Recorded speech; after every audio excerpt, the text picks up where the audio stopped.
மதிப்புமிக்க ஒரு மனிதரை, நம்மளை விட பெரியவங்களை அப்படி குறிப்பிடும்போது ஏ அப்படின்ற வேர்டை நாம் யூஸ் பண்ணுறோம்.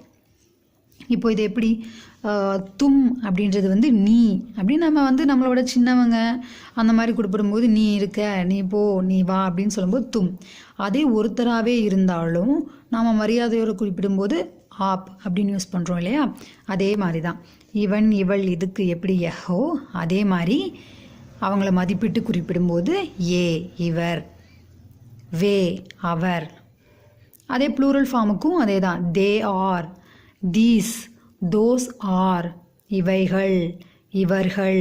அதாவது அதிகமான மனிதர்கள், ப்ளூரல் ஃபார்ம் ஒருத்தரை விட அதிகமாக இருக்கும்போது இவர்கள் அப்படின்னு குறிப்பிடுறோம். அதே வேஹே அப்படின்னா அவர்கள், அவர், அவைகள் அப்படின்னு வரும்போது வேஹே அப்படின்னு நம்ம யூஸ் பண்ணுறோம். ஆனால் இந்த